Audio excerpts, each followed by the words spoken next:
आणि आता बातमी पुण्यातून आहे। पुण्यात सारथीच्या कार्यक्रमात पहिल्या रांगेत बसण्यावरून भाजप आमदार अभिमन्यू पवार आणि खासदार मेधा कुलकर्णी यांच्यात शाब्दिक वाद झालाय। कार्यक्रम मराठा समाजाचा असल्याने तुम्ही पहिल्या रांगेत बसलात तर वाद निर्माण होईल असं अभिमन्यू पवार म्हणाल्याचा आरोप मेधा कुलकर्णींनी केलाय। पवारांनी केलेले हे वक्तव्य जिव्हारी लागल्याने मेधा कुलकर्णी कार्यक्रम अर्ध्यातच सोडून निघून गेल्यात। त्यानंतर माध्यमांशी बोलताना मेधा कुलकर्णी या भावूक झाल्या होत्या।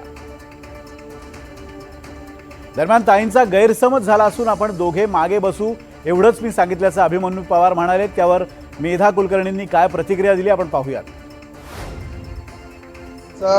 गैरसमज झालेला आहे। मी ताईंना एवढंच म्हणलं की नरेंद्र पाटील अण्णासाहेब पाटील आर्थिक विकास मंडळाचे अध्यक्ष आहेत, ते पुढे बसतील, आपण लोकप्रतिनिधी मागे बसू, आमदार खासदार मागे बसू, एवढंच म्हणलेलं आहे। बाकी ह्या जातीचा वाद नाही, जातीचा विषय नाही, काही नाही, विनाकारण कुठल्याही विषयाला काही भाऊ द्यायचं काही कारण नाही। मी ताईंनाही पुन्हा विनंती करतो की मी काय बोलले ते तुम्ही नीट आठवून बघा।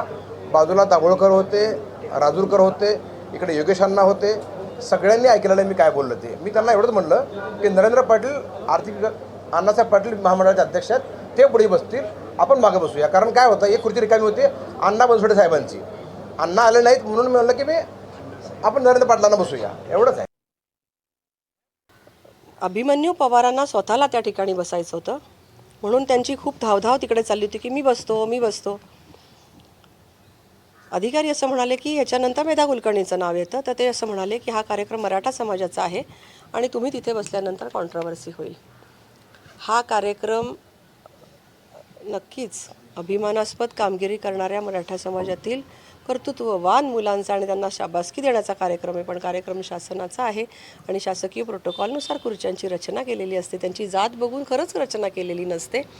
आणि दुसरं म्हणजे मी कुठंही आजपर्यंत माझी कारकीर्द बघा, मी कुठल्याही कार्यक्रमात गेले तरी लोकांना आवाहन करते की आपण हिंदू म्हणून जगलं पाहिजे। जातीचा विषय आला कुठे, इथे बसू नका। हा अभिमन्यू पवार जेव्हा इलेक्शनला सामोरे जात होते तेव्हा त्यांनी मला अक्षरशः फोन करून माझ्याकडे या, ब्राह्मण समाजाचा मेळावा ठेवणार आहे, तुम्ही त्यांना आवाहन केलं पाहिजे मला मतदान करण्यासाठी, तुम्ही नक्की या। माझी तब्येत ठीक नव्हती तरी पण मी लांबचा प्रवास करून त्यांच्यासाठी गेले। ब्राह्मण समाजाला आवाहन केलं की अभिमन्यूजींच्या पाठीमागे उभं राहायचे, 1% सगळी मतं, एक गठ्ठा मतं पडली पाहिजेत अभिमन्यूजींना, आणि नक्कीच आमच्या समाजाने सुद्धा मतदान केलं। जे न्यायासाठी झगडत आहेत ते माझे मराठा समाजातले बांधव होते, त्यांना मी घेऊन गेले होते। अभिमन्यूजी म्हणत होते हे नाही आत येणार, ते नाही यांना भेटणार, ते नाही, तुम्ही आत यांना बोलवू नका, ओ मोहिते तुम्ही यांना आत पाठवू नका। अरे मी पण इथली एक रिस्पॉन्सिबल पदाधिकारी आहे, मी काही लोकांना स्थानिक प्रश्न घेऊन आलेली आहे। देवेंद्रजींना हा विषय माहिती आहे, देवेंद्रजी त्यांच्याशी अतिशय चांगल्या पद्धतीने बोलले, न्याय देण्याचं आश्वासन दिलं। तुम्ही कोण ठरवणार आहे अभिमन्यूजी? तुम्ही अजूनही स्वतःला OSD समजता का? तुम्ही मॉनिटर करणार का की देवेंद्रजींनी कोणाशी बोलायचं आणि कोणाचे नाही? तुम्ही इथल्या पोलिसांना, मोहिते वगैरे मंडळींना तुम्ही सांगणार का की मेधा कुलकर्णींबरोबर आलेली माणसं आत सोडू नका, मी बोलवलेली माणसं आतच सोडा, बाकीच्या कोणाला आत सोडू नका, हे तुम्ही ठरवणार का? पुण्यात तुम्ही कार्यक्रम करताय, आम्ही पण इथले कोणीतरी छोटे कार्यकर्ते का असेना पण आम्ही पण निष्ठावान कार्यकर्ते आहोत ना। दरम्यान देवेंद्र फडणवीसांच्या कार्यक्रमाचं आपल्याला अनेकदा आमंत्रण येत नाही, पण तरी सुद्धा कार्यक्रमाबाबतच्या बातम्या बघून आपण कार्यक्रमाला जातो अशी माहिती खासदार मेधा कुलकर्णी यांनी दिली आहे। हा सगळा प्रकार म्हणजे आपणच आपल्या लोकांना मागे खेचण्यासारखा असल्याचं सांगत त्यांनी नाराजी व्यक्त केली आहे।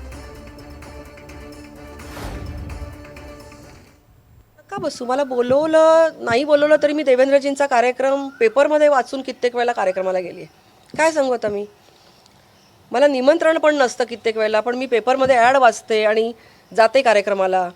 मेट्रोच्या कार्यक्रमाचं निमंत्रण नव्हतं, PMRDAचा पूल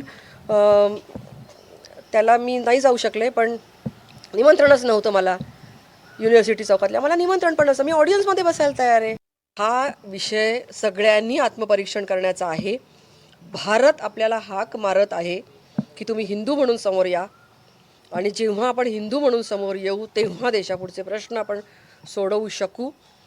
आपण आत्मभान विसरलो आहोत, आपण डिव्हाइड अँड रूल ही जी जुनी कार्यपद्धती वापरली गेली आपल्यावर, त्याचाच आपण अवलंब करतोय। आपण आपल्यामध्ये आता आपल्या बाहेरचे लोक फोडत नाहीत, आपण स्वतःलाच फोडतोय, एकमेकांपासून दूर करतोय। हे भेद विसरले पाहिजेत. निसर्गाने सगळ्यांना सारखं निर्माण केलेलं आहे आणि सगळ्यांना सारखे अधिकार आहेत.